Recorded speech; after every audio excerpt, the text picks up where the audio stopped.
राहुल गांधी की प्रयागराज यात्रा पर सियासत, कांग्रेस ने सरकार पर आरोप लगाया। कहा, राहुल गांधी के विमान को वाराणसी में उतरने की इजाजत नहीं मिली। कांग्रेस नेता अजय राय का दावा, केरल से वाराणसी आने वाले थे राहुल गांधी। एयरपोर्ट अथॉरिटी ने राष्ट्रपति के कार्यक्रम का हवाला देकर नहीं दी परमिशन।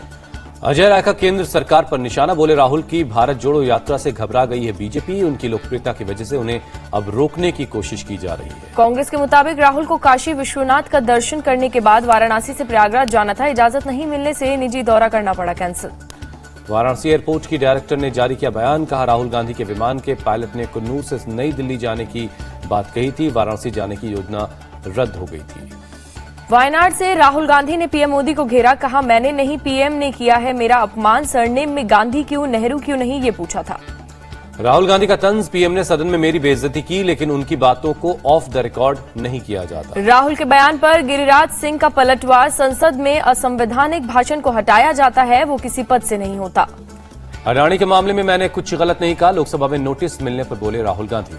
अडानी हिंडनबर्ग मामले में सुप्रीम कोर्ट में सुनवाई। जांच समिति बनाने को तैयार केंद्र सरकार। अब 17 फरवरी को होगी सुनवाई। सुप्रीम कोर्ट में सॉलिसिटर जनरल ने कहा, जांच कमेटी में कौन होगा ये बाद में बताया जाएगा। बंद लिफाफे में कोर्ट को देंगे नाम। जयराम रमेश का तंज, हिंडनबर्ग रिपोर्ट पर जांच समिति बनाने पर सरकार को आपत्ति नहीं तो जेपीसी से इनकार क्यों किया। अधीर रंजन चौधरी ने राहुल गांधी के खिलाफ विशेषाधिकार नोटिस पर लोकसभा स्पीकर को लिखा खत। महाराष्ट्र के डिप्टी सीएम देवेंद्र फडणवीस का बड़ा दावा। बोले, शरद पवार की सहमति के बाद अजित पवार के साथ मिलकर बनाई थी सरकार। देवेंद्र फडणवीस ने कहा, साल 2019 में बीजेपी एनसीपी सरकार बनाने से पहले अजित पवार के साथ शरद पवार से भी हुई थी चर्चा। शरद पवार ने देवेंद्र फडणवीस के दावे को किया खारिज। कहा, गलत बयान दे रहे हैं फडणवीस, जिसका कोई आधार नहीं। शरद पवार ने फडणवीस पर बोला हमला। कहा, मुझे लगा कि फडणवीस सुसंस्कृत और सभ्य व्यक्ति हैं, असत्य के आधार पर ऐसे बयान की उम्मीद नहीं थी। शरद पवार पर फडणवीस के खुलासे पर बोले आदित्य ठाकरे, हमें हमारे लोगों ने पीठ में खंजर भोंका, तब पवार के साथ कांग्रेस हमारे साथ खड़ी रही। समाजवादी पार्टी नेता आजम खान और उनके बेटे अब्दुल्ला को 2 साल की सजा, सरकारी काम में बाधा पहुंचाने के पाए गए दोषी। अदालत से ही दोनों को तुरंत जमानत मिली। मुरादाबाद की एमपी एमएलए कोर्ट ने सुनवाई। सजा, पूर्व मंत्री महबूब अली, विधायक मनोज पारस समेत सभी 7 आरोपी भरी। त्रिपुरा में पीएम का विपक्ष पर हमला। बोले, चंदा और दंगा वालों को जनता ने दिखाया रेड कार्ड।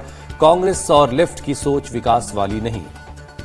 पीएम मोदी बोले, वामपंथियों ने त्रिपुरा के लोगों को गुलाम समझ लिया था। विकास की पहली शर्त कानून व्यवस्था का राज है। बीजेपी अध्यक्ष जेपी नड्डा आज नागालैंड के चुनावी दंगल में उतरेंगे। एक जनसभा को संबोधित करेंगे। बीजेपी का संकल्प पत्र भी जारी करेंगे। नागालैंड के बाद मेघालय जाएंगे जेपी नड्डा। शाम 5 बजे शिलांग में एक जनसभा को करेंगे संबोधित। त्रिपुरा के मुख्यमंत्री माणिक साहा ने अगरतला में डोर टू डोर कैंपेन किया। घर घर जाकर लोगों से मुलाकात की। त्रिपुरा के मुख्यमंत्री माणिक साहा ने कहा, डोर टू डोर अभियान से बड़ा कुछ और नहीं हो सकता। इससे लोगों की समस्या सीधे मेरे पास पहुंचती है। पंजाब के में गवर्नर बनवारी लाल पुरोहित और सीएम भगवंत मान के बीच फिर तनातनी। गवर्नर बोले, 15 दिन में चिट्ठी का जवाब नहीं दिया तो लेंगे कानूनी सलाह। सीएम भगवंत मान को पंजाब के राज्यपाल ने लिखी चिट्ठी। ट्रेनिंग पर सिंगापुर गए टीचर्स की जानकारी मांगी। पंजाब सरकार पंजाबियों के प्रति जवाब दे, राज्यपाल के प्रति नहीं, भगवंत मान ने जवाब दिया। पंजाब में आपके विधायकों के लिए आज से लगेगा ट्रेनिंग कैंप। विधानसभा के कानून और काम करने के तरीकों के बारे में जानकारी दी जाएगी। दिल्ली जल बोर्ड बिल घोटाले के मामले में 3 आरोपी गिरफ्तार। चेक से किए गए भुगतान की राशि को जल बोर्ड के खातों में जमा करने के बजाय गबन कर गए थे आरोपी। जेडीयू नेता गुलाम रसूल बलियावी का विवादित बयान। कहा, अगर आतंकियों से निपटना है तो सेना में 30% मुस्लिमों को शामिल करो। गुलाम रसूल ने कहा, पीएम को बताना चाहता हूं, लोहा लोहे को काटता है। अब 13 मार्च से शुरू होगा संसद के बजट सत्र का दूसरा भाग। अडानी मुद्दे पर विपक्षी सांसदों की नारेबाजी के बीच लोकसभा और राज्यसभा स्थगित। दिल्ली मेयर चुनाव पर सुप्रीम कोर्ट से बीजेपी को झटका। नॉमिनेट मेंबर्स नहीं कर सकेंगे वोटिंग। शुक्रवार को होगी सुनवाई। जम्मू कश्मीर में परिसीमन के खिलाफ दायर याचिका को सुप्रीम कोर्ट ने खारिज किया। जम्मू कश्मीर में चुनाव का रास्ता साफ। जम्मू कश्मीर के शक्तिनगर में खुद ही अतिक्रमण हटा रहे लोग। नोटिस मिलने के बाद जगह कर रहे हैं खाली। जम्मू कश्मीर परिसीमन अधिनियम पर सुप्रीम कोर्ट के फैसले से भड़की महबूबा मुफ्ती। कहा, हमें परवाह नहीं है चाहे जो भी फैसला हो। जम्मू कश्मीर में अवैध अतिक्रमण के खिलाफ कार्रवाई पर प्रोपेगेंडा फैलाने की साजिश कर रहा है पाकिस्तान। खुफिया विभाग की रिपोर्ट में खुलासा। दिल्ली के महरौली में अतिक्रमण के खिलाफ अभियान का आज 5वां दिन। लोगों ने बुलडोजर एक्शन का किया विरोध। महरौली अतिक्रमण के मामले में दिल्ली हाईकोर्ट में आज होगी सुनवाई। जीटीए ने कहा, जिनकी कोर्ट में अर्जी है उन पर नहीं होगा एक्शन। पीएम मोदी 16 फरवरी को दिल्ली में आदिवासी महोत्सव का करेंगे उद्घाटन। केंद्रीय मंत्री अर्जुन मुंडा ने दी जानकारी। केंद्रीय मंत्री अमित शाह आज करनाल जाएंगे। हरियाणा पुलिस को राष्ट्रपति कलर प्रदान करेंगे। कॉफी टेबल बुक का भी करेंगे विमोचन। राष्ट्रपति द्रौपदी मुर्मू ने वाराणसी के काशी विश्वनाथ मंदिर में की पूजा अर्चना। राज्यपाल आनंदीबेन पटेल और मुख्यमंत्री योगी आदित्यनाथ भी रहे मौजूद। वाराणसी में राष्ट्रपति मुर्मू ने की गंगा आरती। राज्यपाल आनंदीबेन पटेल और सीएम योगी भी मौजूद रहे। Army chief general Manoj Pande ने एरो इंडिया शो में लाइट कॉम्बैट हेलीकॉप्टर से उड़ान भरी। केंद्रीय रक्षा मंत्री राजनाथ सिंह ने बेंगलुरु में वायुसेना स्टेशन का दौरा किया। अधिकारियों से मुलाकात की। छतरपुर के बागेश्वर धाम में आज लगेगा दिव्य दरबार। साधु संतों, देश विदेश के श्रद्धालुओं समेत 3 लाख लोगों के आने की उम्मीद। हिंदू राष्ट्र के लिए बागेश्वर सरकार ने किया यज्ञ। धीरेन्द्र शास्त्री ने हिंदू राष्ट्र बनाने का संकल्प लिया। ठगी मामले का आरोपी सुकेश चंद्रशेखर की आज दिल्ली के पटियाला हाउस कोर्ट में पेशी। मकोका मामले में होगी सुनवाई।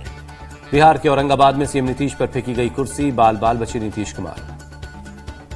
नीतीश कुमार अपनी विश्वसनीयता खो चुके हैं। 17 साल सीएम रहने के बाद भी समाधान ढूंढ रहे हैं, गिरिराज सिंह का तंज। आरजेडी ने सीएम नीतीश पर हमला को बताया गलत। कहा आरोपी की पहचान कर कड़ी कार्रवाई करेंगे। बंगाल विधानसभा में जमकर हंगामा। विधानसभा का अपमान करने के आरोप में शुभेंदु अधिकारी के खिलाफ पेश हुआ था विशेषाधिकार प्रस्ताव। सीएम ममता बनर्जी ने किया दखल। स्पीकर ने शुभेंदु के निलंबन का प्रस्ताव वापस लिया। फोन टैपिंग मामले में सीएम गहलोत के ओएसडी से दिल्ली पुलिस ने 5 घंटे पूछताछ की। श्रद्धा मर्डर केस में आरोपी आफ्ताब ने कोर्ट से चार्जशीट और फुटेज को सही तरीके से देने की मांग की। आफ्ताब के वकील ने कहा पढ़ने में नहीं आ रही है कॉपी। श्रद्धा हत्याकांड के आरोपी आफ्ताब ने साकेत कोर्ट में दायर की याचिका। पेन पेंसिल और नोटबुक मुहैया कराने की अपील की। शर्जिल इमाम समेत 11 आरोपी मुक्त करने पर दिल्ली हाईकोर्ट का नोटिस। दिल्ली पुलिस ने फैसले को किया था चैलेंज। दिल्ली के जहांगीरपुरी दंगे का आरोपी सलमान गिरफ्तार। सलमान पर 25,000 का इनाम था। दिल्ली के मंगोलपुरी में असामाजिक तत्वों ने किया बवाल। कई गाड़ियों में तोड़फोड़ की।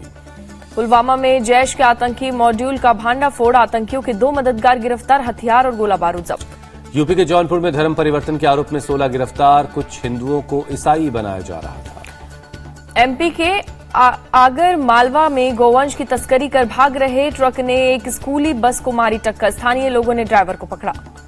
मध्य प्रदेश के मंदसौर में रास्ता देने को लेकर 2 पक्ष भिड़े। जमकर मारपीट और पथराव हुआ। इलाके में पुलिस बल तैनात है। महाराष्ट्र के वसई में एक ट्रैफिक हवलदार को कार पर 1 किलोमीटर तक बुरी तरह घसीटा। तस्वीरों में कैद हुआ पूरा मामला। हवलदार ने हाई स्पीड कार को ट्रैफिक नियम तोड़ने से रोकने की कोशिश की। इसी दौरान कार के बोनट पर वो गिर गया। भीड़ ने कार मालिक को पकड़कर पीटा। बाद में पुलिस के हवाले किया। पूरे मामले की जांच जारी। कानपुर देहात में अतिक्रमण हटाने के दौरान मां बेटी जिंदा जल गए। प्रशासन सरकार की जमीन से अवैध कब्जा हटाने गया था। जिस घर को गिराया जा रहा था वो लोग मौके पर प्रदर्शन कर रहे थे। प्रदर्शनकारियों ने खुद को आग लगाने की दी धमकी। इसी दौरान अचानक आग लगी।